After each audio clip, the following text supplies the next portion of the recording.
This is the November 16th, 2021 meeting of the Acushnet Public Library Board of Trustees. We are being audio taped and videotaped, and we do have a quorum. Our first item of business today is the Secretary's Report of October 19th. Does anyone have any questions or clarifications to those minutes? If not, then we need a motion. Motion to accept the minutes. Second it. All in favor? Aye. Thank you.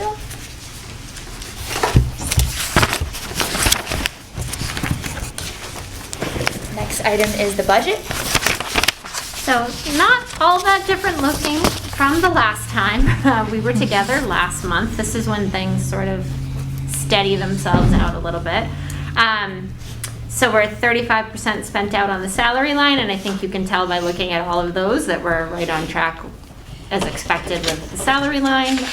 We will start to see a slight dip in the library technician line because we're down a staff member now. So we will start to see a slight dip until those positions are filled, or that position is filled rather. And then even then that dip will continue because the person will be making less than the person who left. So we will have a little bit of an overage in that line, in other words. And then as far as operating goes, I think we're holding pretty steady within the operating lines. We talked about how the office supplies line is going to spend out faster than usual. That's okay. And then the material line is 65% spent out, but we'd like to spend that out by February or March, so I think we're on track to get that done as well. So 40.6% total spent for this fiscal year so far. So unless anyone has any specifics about that. Anyone have any questions? Nope. Comments? Okay. We need a motion for that. Motion to accept the expense report. Second. All in favor? Aye. Aye. Thank you. Old business. We have an update on the lost item project. Yes, so last meeting, we talked about those lost items and the really lost items. And sales was able to do all of that work for us on the back end, which was great through reports that they have. That's pretty recent that sales has been able to do that for us. So that saved a lot of time, a lot of our staff time. So that was really wonderful. They removed just over 300 lost items. And this in turn removed about 200 of our patrons or other libraries' patrons, sales network patrons, who had been blocked since 2011 and had expired cards, or had been blocked since 2011 or earlier, and had expired cards, and what was keeping them in the system was that lost item of ours. So it did clean up the patron database a little bit as well, and if any of those people come back at some point, they'll have a nice fresh start. There are patrons, that are still remaining in the system even once our lost item has been removed. And to clarify, that's because they have lost items from other libraries or other fees owed to other libraries. So it didn't clear everyone's accounts because we can't do anything about the charges from other libraries. But I think it's a great start. I think, if you've been paying any attention to anything locally or nationally with libraries, there's been a lot of talk of going fine-free. And I think cleaning up starting with this part of the database is a good first step to future conversations about perhaps going fine-free. I mean, removing lost items is very different than being fine-free, obviously, but it's, I think, a good step to removing what could be a barrier for someone to use the library. So I appreciate that you were all supportive of taking that step with me, and we got that cleaned up, so that's great. That's that. Anyone have any questions on the lost Lost item project. I like that. Yeah, The lost item project. That's got a ring. Yeah. All right, we'll move on to the next item on the agenda, the state aid program, update on the state aid program. Yes, so, we completed the 2 reports that then determine our state aid standings and our certification standings. We made it into the first round of review, which happened on November 4th with the Mass Board of Library Commissioners. And we were certified, as we knew we would be, so that's great news. The other great news is that the first award, we get 2. One will come in the next few weeks and then another one will come in the springtime. But the first award is not that far off from our awards in previous years. So even though we had that large dip in our non-resident circulation, and I definitely can see a drop in the amount that we got through state aid as a result of the drop of non-resident circulation, the other 2 components increased. So fortunately, there must be some state level funding that helped out with that even the Mass Board of Library Commissioners didn't realize was going to happen until they sat down to start reviewing. So we got right around $11,000 for the first award, and if things go similarly, then in the spring we will get another $11,000, and that will help us once we spend out the materials line. That state aid will help us meet our spending requirements for material for the fiscal year. It will also help us as we hopefully in the spring start to really fill our calendar with library sponsored programs that will require funding that we don't have in our budget. So it was really exciting to see that we got that nice award coming. So yeah, that's the update. All good news. Definitely. Anyone have any questions on the state aid? Okay, moving right along to new business, the annual action plan. So as you know, we have a strategic plan on file with the Mass Board of Library Commissioners. That is good through FY23, so FY23 will start next July, and then we'll have to figure out moving on to a new strategic plan. But in the meantime, one of the requirements from the MBLC is that we have on file with them an annual action plan that supports the strategic plan that's on file. So what we're reviewing today is the action plan for FY23. So we're still a long way away from FY23. That doesn't start until July, but this will be July of 2022 through June of 2023 is what we're looking at today. And as I've mentioned, it's not all that different from last year's action plan. We're still not doing in-house programming, indoor in-house programming at this time. I hope that we'll be by next, July.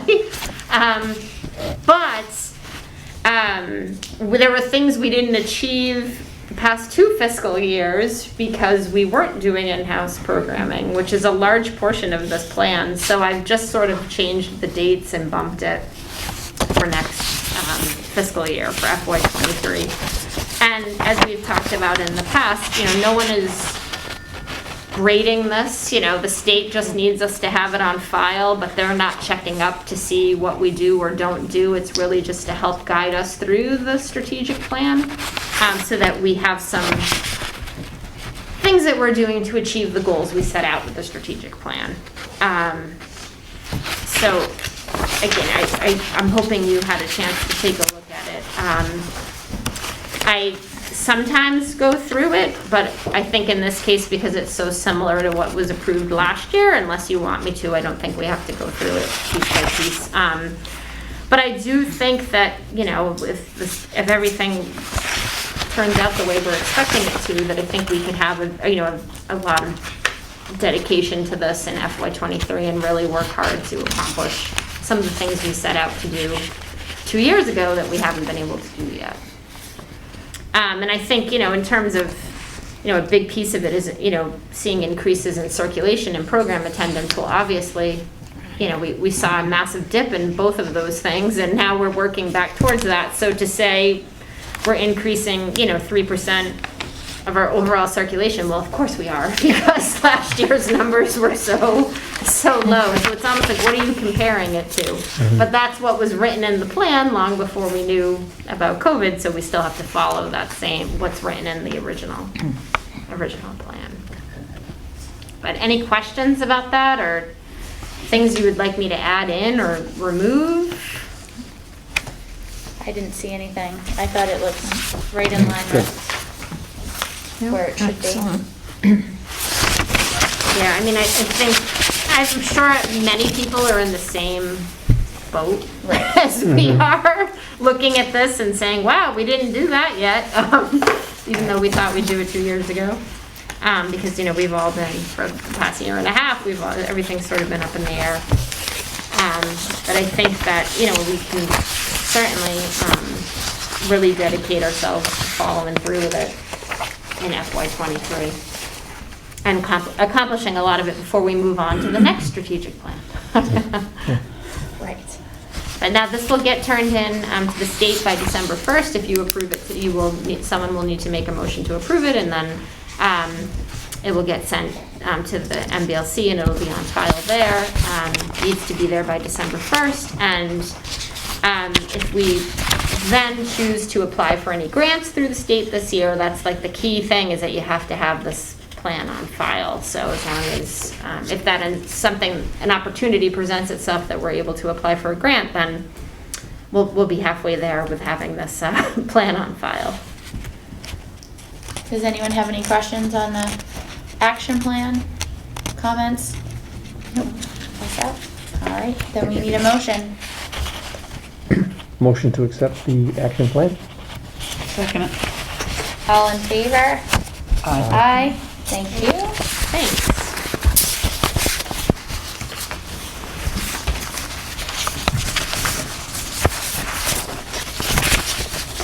The next item is the recent donations made to the library.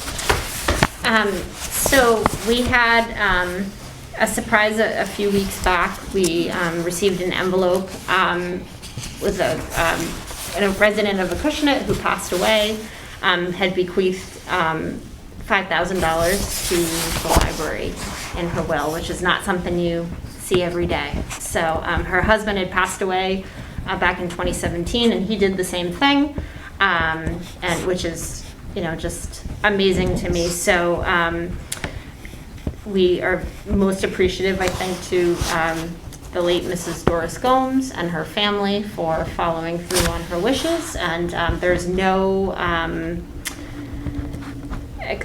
they just want us to use the money to do whatever best fits the library. So there's no stipulations that have been placed on that donation, which is lovely. So that will certainly help us also in our, reaching our expenditure requirements for the fiscal year. And then we'll free up other funds from state aid to help with programming. So most appreciative of that. And also a longtime library patron, a very active member of the Friends group, Louise Cogsall, passed away this fall as well. And her family had listed the library as a place to make a donation in lieu of flowers. So we did receive 2 donations in her name, and again, there's no stipulations on that. So those donations have all been deposited into the library's gift fund account. And you do need to make a motion to accept the donations. I didn't want them just sitting here, so that's why I deposited them. But you do need to make a motion to accept the donations. Should the names be used in this? You can. I went back to the meeting minutes from when Mrs. Gomes' husband passed away in 2017, and his name was listed in the minutes, so it should be listed again. I did check on that because we don't often receive things like this. So, like I pointed out to Jay, I knew where to go to find the answer because we had asked, town officials back in 2017 on how to handle, the other donation. So yes, you can use the names. And, yeah, Louise, like I said, was a, lifelong library user and was very dedicated to the Friends group. So knowing her personally, that was a hard loss for the library community for sure. But it's wonderful that people are remembering, her in that way. And then as far as Mrs. Gomes, that's like almost I don't have the words for it because it's so generous.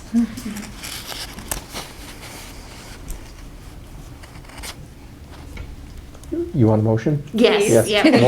Motion to accept those two contributions that Dina just elaborated on. I'll second it. All in favor? Aye. Aye. Thank you. The director's reports. Yes. So let's see.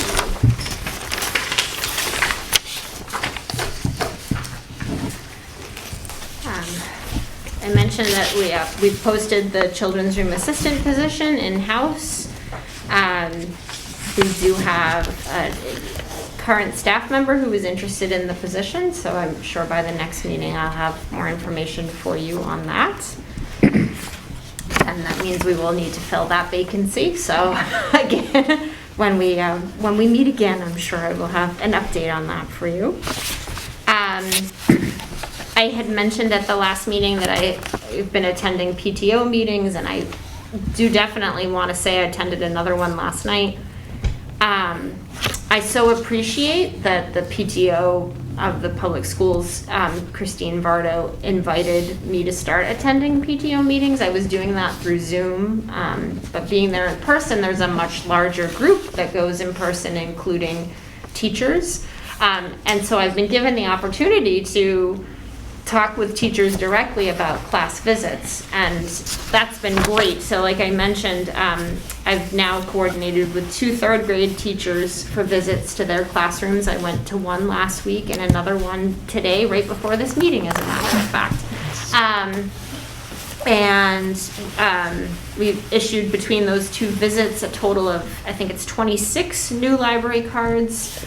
To kids who hadn't had cards before, but the teachers were willing to work with me to send the applications home and get them back in time to process them, to be able to issue these cards over the past week.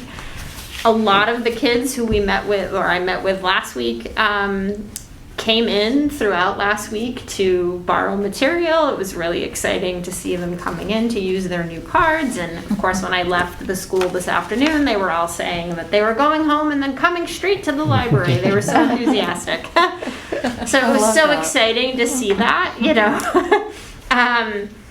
And I went to the meeting, like I said, last night. I spoke with a 4th grade teacher last night, when she and I have already exchanged emails today to schedule a visit to her 4th grade class. So a big thank you to Christine Vardo of the PTO for extending the invite. It's great to just know what's going on within the schools anyway, and to be given a chance to say what's happening here. But making these connections has been really wonderful, because otherwise I wouldn't, I've in the past I've let principals know, I'm available to do this, but I don't know how that gets passed down, or it might get mentioned off the cuff, and then but meeting someone face to face, you're able to have a different exchange with them and explain what it would be like and all that. So I hope that just continues. It's definitely something I hadn't done in a while. I used to, I think, in my previous library life, I was doing class visits all the time, and I've done a few since, coming here, but it seems like there's some momentum building, and I hope that continues throughout, the winter. That'd be great. And this Friday, our staff is having its first in-person meeting since November of 2019, so the first time in 2 years that we're all getting together. We've met, through Zoom, but even that, we haven't done a Zoom meeting with everyone for at least a year now. So it will be great. As of right now, there's only one person on the staff who can't make it, but she's trying to fix her schedule to, to be able to come for a couple of hours. It's just a 2-hour meeting. But I'm really excited, especially with the fact that we have 3 new staff members, to have a chance for everyone to be together at the same time, to go, review some of the basics of what we do with circulation, and just have everyone hear the same thing at the same time, together, I think will be super helpful for everybody. Because also the existing staff, had a year where things weren't we were doing service through a window, and it wasn't the normal service. So I think it'll be really helpful to have us all together to meet. So I'm looking forward to that this week. And that's about it, other than the regular day-to-day stuff. With the circulation report, which I left for you today, you'll see our circulation is a little bit higher than it was in September, but pretty steady. It's, when you compare it to past Octobers, we do have Octobers where we've circulated higher than that, but again, I think we're definitely in a transition phase, so I'm not looking at that as a negative at all. I am working on sorting out the spreadsheet that I give you with the statistics so that you see the digital content in a different column from the adult content, because I separate that out for state reporting, but in terms of this layout, that's where I, was able to put it. But the digital content isn't sorted by age group when we get the statistics, so it skews it and makes it look like the adult circulation is higher. But as we've talked about often, it's really not. So I am looking to adding a different column in so that we can get the digital content in one section, and then leave the everything else where it should be. So just a heads up, it may look a little different next month if I have the time to work in Excel. It may look slightly different. Yeah, and I got excited and with my copying and pasting and deleting. Did not delete the 2019 statistics. So as I was reviewing this, I was like, wow, how did we manage that? Oh wait, that's wrong. We weren't doing that in October of 2020. Yeah, so things are looking good. Anybody have any questions? We've certainly been busy. Yeah, it's sometimes it seems like there might be a dull moment, but there really isn't. No. Which is good. How has story time been going outdoors? Still, I actually think it's been Going going great, story time. The numbers are definitely not what they were in the summertime, where we would usually have about 15 to 20 kids in the summer. We're now seeing about 10 kids, so there's definitely a drop. But we've lucked out the past couple of Wednesdays, Nice. aside from that storm we had a few weeks back. But other than that, it's been nice and sunny. We've moved to the deck because the back lawn is often, it's very dewy in the morning, and it's not warm enough to dry by 10:30, where in the summer it dries, or if you're sitting on a blanket and it's a little damp, no one cares in the summer, but in the winter it doesn't feel, or the fall, it doesn't feel so great necessarily. So we've moved to the deck, but the sun hits the deck so nicely that I think, that warms everyone up, and we've just added a lot of movement to story time. Like most of the books I'm using all involve movement in some way, so we're keeping things going. The people who have been coming seem interested in continuing to come as long as it's not super cold. So we're gonna keep trying. Originally I had said like 50 degrees seemed like a good mark, but we did it one morning where it was somewhere between 45 and 50, and they were fine. So I think we'll keep pushing it as long as it's not wet. I think we'll keep pushing it. But the people who are coming seem to really like it. So yeah, and so I'm very hesitant, also to stop, because once we stop doing it outside, then that's sort of it till the spring. So we'll just keep milking it, bundle up, right? Yep. So yeah, thank you for asking about that. It's good. Anyone else have any questions about anything? No. Comments? No? Nothing. All right, do we want to set the next meeting? Yes, I had been considering skipping December, but I know that we're gonna get the budget worksheets at some point soon, so we will need to be meeting for that for sure. So I will try to keep it as brief as possible when that happens. But I was looking at, as a first option, December 14th, which is a Tuesday at 4. That works for me. Does that work for everyone else? It does. Steve's good, Nancy's good, Danielle's good, Jerry, you good? Yep. Great. Diane, does that work for you too? Okay, then we'll do Tuesday, December 14th at 4 o'clock. And if something changes, you know, where they're not gonna have us do the budget at that time, then if it gets bumped a little bit, then I'll be in touch to see if we should keep it or Move it to January. Okay. If we, do you want to check a January date in case right now? Does that work for you or is that not? I haven't plugged in the January Okay. schedule yet. So then don't. Yes. Okay, that's fine. But That's okay. Thanks for the option, but yeah, no, I just was looking at that saying, oh, it's blank, so. Yeah, no, that's fine, that's fine. If we have to, do that, we'll just Okay. circulate something around and see what's good for everyone. Sounds good. We can definitely do Great. that. Thank you. All right, no problem. All right, we don't have anything else. Then we need a motion. Make a motion to adjourn. Second? All in favor? Aye. Aye. This November 16th, 2021 meeting of the Acushnet Public Library Board of Trustees is officially adjourned. It is 4:28. Thank you.